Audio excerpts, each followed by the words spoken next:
경매수골 현미경의 치우입니다. 부동산 경매 투자를 하다 보면요, 사람마다 투자에 대한 장점과 단점을 받아들이는 것이 다 달라요. 예를 들어 누구는 단기간에 수익을 내고 빠지는 것이 최고라고 생각하고, 또 어떤 사람은 수익보다는 좀 수월하게 물건을 소유하고 싶다라고 그렇게 생각하는 사람도 있습니다. 아파트나 빌라는 누구나 쉽게 경매 입찰을 할 수는 있지만 보이지 않는 어려움이 상당히 곳곳에 포진되어 있어요. 그런데 그것을 무시하는 사람도 있고, 그렇게 크게 생각하지 않는 사람도 있고, 또 어떤 사람은 그런 거 시간 지나면 다 해결이 돼, 이런 식으로 다른 생각과 다른 관점을 가지고 있어서 쉽게 뭉뚱거려 가지고 이럴 경우에는 이렇게 하세요 라고 단정적으로 이야기할 수는 없더라고요. 초보자 입장에서는 아주 사소한 것부터 걸리는 것이 굉장히 많은데, 이번 시간에는 낙찰을 받긴 받았는데 세입자 혹은 소유자를 만날 수 없을 때 어떻게 하는 것이 가장 좋은지, 이런 상황에서는 어떤 것이 가장 최선인지 그런 것을 알려드릴게요. 빌라가 되었건 아파트가 되었건 낙찰받은 그날 곧바로 세입자든 집주인이든 만나러 가야 합니다.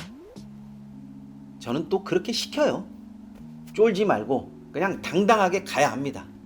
나는 낙찰자다, 곧 이 집의 주인이 된다, 뭐 이런 강단 있는 마음가짐? 뭐 이런 마음으로 가볍게 가십시오.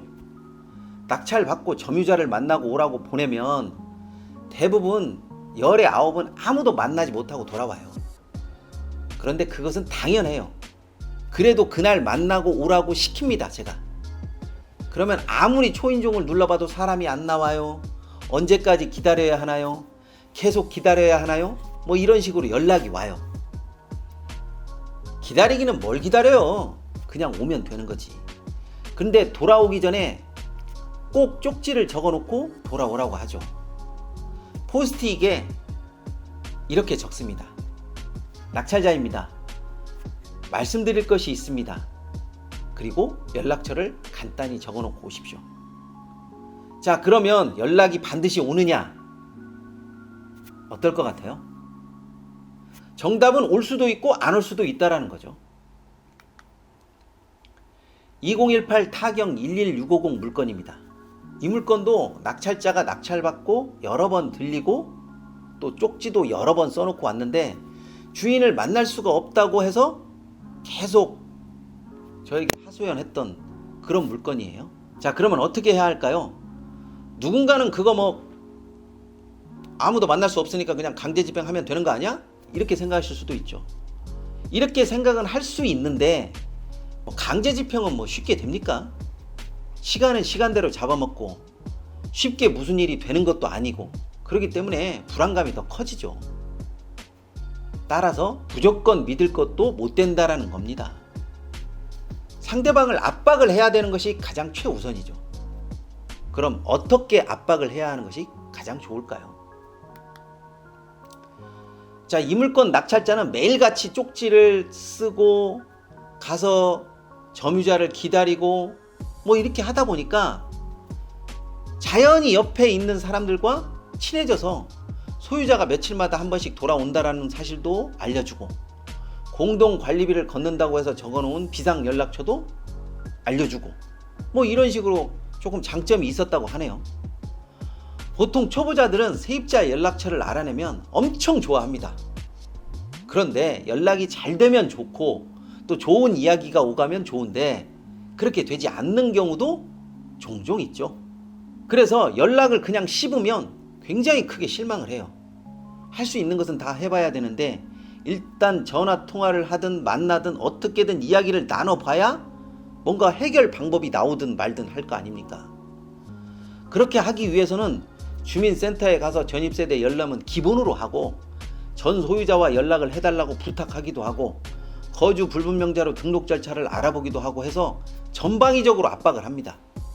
빌라 관리비를 걷는 사람에게 말을 전해달라 하기도 하고요. 법원 우체국에 가서 강제집행 예고 통지서도 한두 번 정도 보내십시오.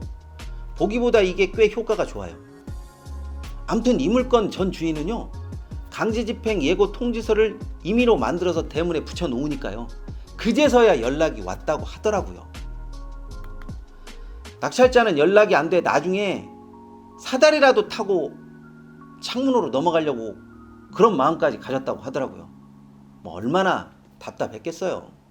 연락이 왔다고 해서 낙찰자님, 제가 사정이 있어서 연락을 못 드렸어요. 이제 곧 집을 구해서 나갈게요. 이렇게 말하는 세입자나 점유자는 없어요. 집이 경매에 들어간 것은 들어간 것이고 나는 내 권리를 찾겠다고 하면서 버티기 모드로 들어갔답니다. 여기서 잘 파악해야 할 것은 과연 세입자가 원하는 것이 무엇인지를 빨리 파악해야죠.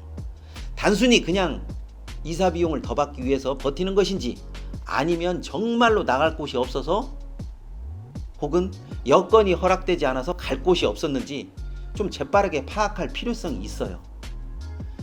이 물건 같은 경우에는 주인이 나는 6개월 정도 살다가 그 이후 나간다고 그런 식으로 강짜를 부렸다고 해요.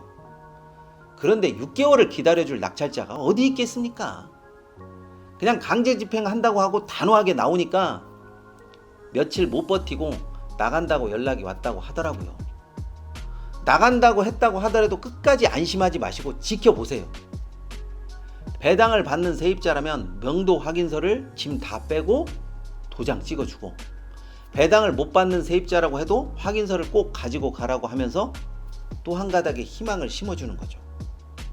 이게 별것 아닌 것 같아도 제 경험칙상 무리 없이 명도를 끝내는 비법, 해법, 뭐 이 정도는 되는 것 같아요.